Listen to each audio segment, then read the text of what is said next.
Alright guys, we're back for another Dokkan battle video, and today we're going to take a look at a couple of the brand new waifu cards that are coming to JP Dokkan very, very soon. So, number one, as we can see, we have this Ribrianne card.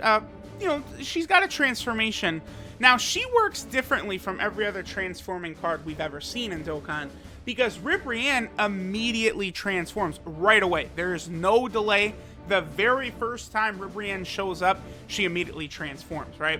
Now, the reason that's interesting is because eventually they could use this as a way for, like, you know, to have multiple characters of basically the same character on a team, right? And they would be able to link together in that instance as well. So let's say, for example, we get Super Saiyan 2 Gohan from the BoJack movie as a standalone Dokkan Fest TUR, right? Also, I'm going to talk about Launch. We have Launch, Oceana, Shenron, and Ribrianne all on the team. All three of them are ridiculous. I mean, as you guys could see, Launch, they're all insane. Like, the Peppy Gals team is pretty good. There's a lot of power here. But imagine we get that TUR Super Saiyan 2 Gohan, right? Really good Dokkan Fest exclusive. Then they could give us another Dokkan Fest exclusive Gohan. This one, Super Saiyan from the Cell games, and he could, either be a traditional transforming unit, but they could do it like that. Like, what if turn one, he immediately transforms, and essentially, you have two Super Saiyan 2 Gohans on the team. This is interesting to see if they're gonna sort of, like, have different units do this. I don't know why, like, they would have Ribrianne transform right away like that. It definitely seems a bit odd, because, TUR Ribrianne is good, like the STR one, but there's not like a dominant Ribrianne in the game right now where it's like, oh, thank God they made her transforming right away so we can have both of them, right? So, I don't know, a bit wonky, but I'm with it, because she's dumb, right? Ribrianne, 120% attack and defense. She gets herself additional 10% attack and defense for all Peppy Gal allies on the team, so she can get up to like 190%. Then she is a Peppy Gal support of 30%, so she really, on a full Peppy Gal team, is going to be at 220% attack and defense, which is just nuts, right? And then she also lowers enemy attack by up to 30%, depending on how many Peppy Gal's category allies are on the team. Like, just wild. Insanity is what Ribrianne does. And then Launch, here we've got our girl Launch, right? Now, Launch is crazy in a little bit of a different way, but Launch, I think, is going to be a disgusting unit for, like, Dokkan Battlefield. Launch is going to be very impressive. Super Battle Road, Launch is also going to be very impressive. And then Launch and Oceanus, they actually do work quite well together, because we should see a second super attack here from Oceanus, because Gohan had his attack or defense lowered. So, like, a lot of these Peppy Gal units, again, are going to be pretty insane, honestly. So, Launch, right? She lowers attack and defense on super attack, which is good.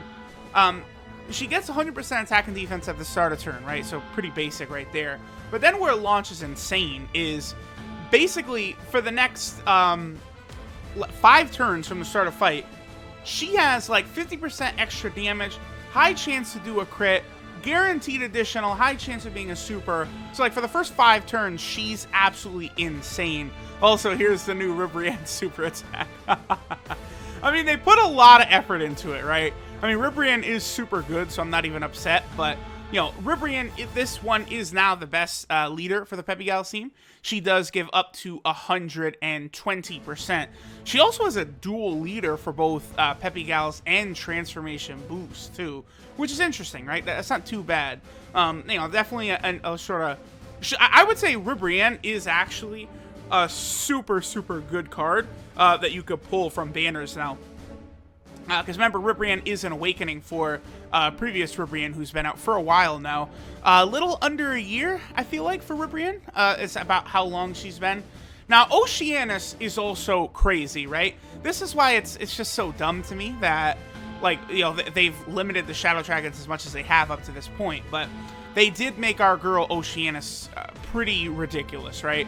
So, she seals, number one, which is good. That's already good. She gives herself 2 key, 100% attack and defense, good. But then she gets an additional 50% attack, and she launches an additional guaranteed super if the enemy has their attack or defense lowered. Now, on the Peppy Gal team, that's going to be super, super easy.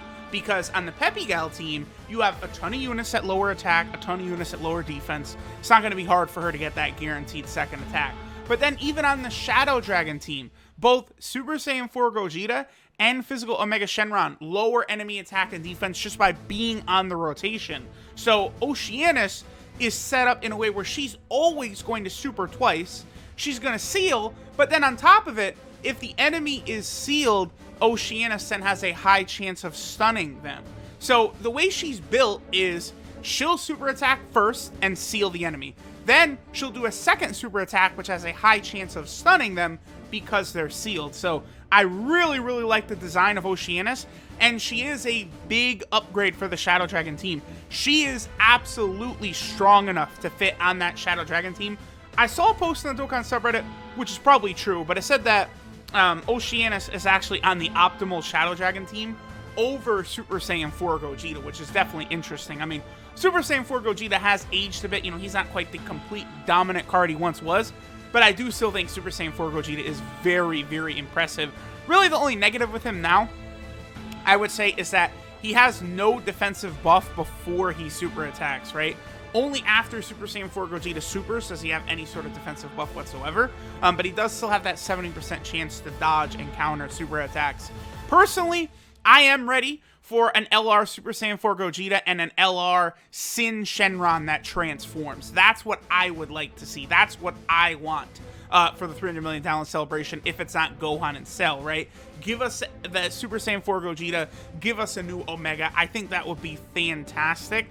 You know, just because we definitely need a stronger unit, I think, for the Fusion team as well. I think the Fusion team, you know, it's very, like, you know, DPS, like very, very doing a lot of damage, right? But not a lot of defense, really, for that Fusion team.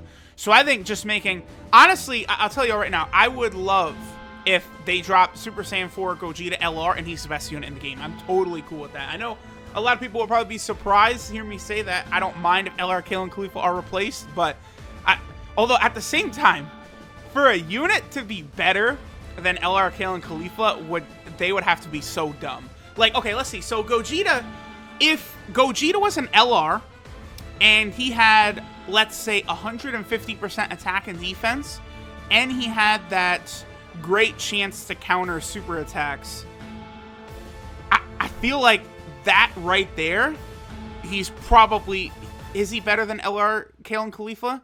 Because that's the thing, like, that ability to counter super attacks is just, like, so ultra busted. Maybe he'd have to do a little bit more.